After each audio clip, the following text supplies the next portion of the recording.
Tak, assalomu alaykum o'rtoqlar. Mana xudo xolisa navbatdagi shu kunimizdan kichkina video obzor.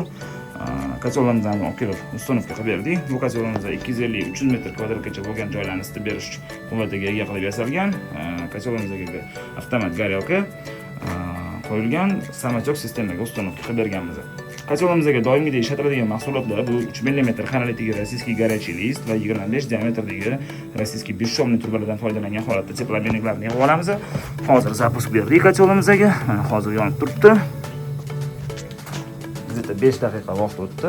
Qo'shganimizga kachola padachamizni уже ancha qo'llab yuradigan darajada suv ketdi. Xudo xolisa bu xonadonimizda ikkita kachol ustonovka qilib berganmiz. Xonadon ikkiga bo'lingan sistema qilingan. Bu yerda samachok sistema va narigi tomonimizda nasos bilan ishlaydigan sistema qilib berilgan. Darvozaxona borligini hisobiga bitta xonadonda ikkita sistema qilingan. Bu yerdagi xonani ham ko'rsatib o'taman. Bu yerda kattaroq kachol qo'yib berganmiz. Bu yerda mana 350-400 metr kvadratga mo'ljallangan kacholimiz. Bu kacholimiz ham xuddi shunaqa 3 mm xonalitdagi горячий list va 25 diametrdagi rossiyskiy beshshomli turbalardan foydalangan holatda yig'ib olingan kacholimizni qo'yib berganmiz. Bu kacholamizga endi zapusк beramiz, chunki горелкani ham ustonovka qilib oldik. Bu yerdagi eski kacholni olib tashlab, o'zimizning kacholdan qo'yib berdik. Горелкasi xonadon egasining o'zlariniki. Tak, bu yerda 85 litr suv sig'imiga ega bo'lgan titanimizni ham ustonovka qilib berganmiz. Titanimizni bir haftalab vaqt bo'ldi ustonovka qilib berganimizga. Bu anchadan beri ishlayapti уже. Tak, titanimizni xuddi shunaqa 3 mm listdan yig'iladi.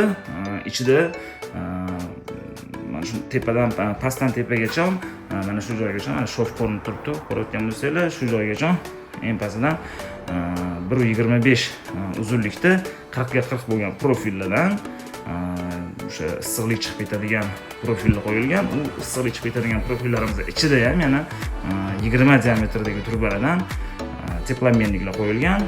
Titanimizni o'rtacha kunlik rasxodi 4-5 ming so'mlik rasxod qilyapti hozirgi kunda, ya'ni 4-5 kuba rasxod qiladi. Qish kunlarida 24 soat ishlab turganda avtomat горелкада faqatgina shunaqa rasxod qilyapti. Bemalol bitta xonadonda 4-5 ta kishini ketma-ket cho'milib chiqishligini ta'minlab bera oladi. Bu kacholimizni ma'lumotini berib o'tdim. Hozir xudo xolasa endi bunga ustonovka qilib bo'ldik. горелкасini ulab olsak, xudo xolasa zapusк beramiz. Bu sistemamiz nasos bilan ishlaydigan sistema qilingan. Xudo xolasa bu ham zapusк berganimizdan keyin bitta aloqali ko'rsataman xudo xolasa. Buyurtmalar bo'lsa bemalol aloqaga chiqaverasizlar. Pastda raqamlarimiz yozilgan bo'ladi. Har xil turdagi, har xil kvadraturaga mo'ljallangan, har xil yoqilg'ida yonadigan kachollarni yasab berish imkoniyatimiz bor.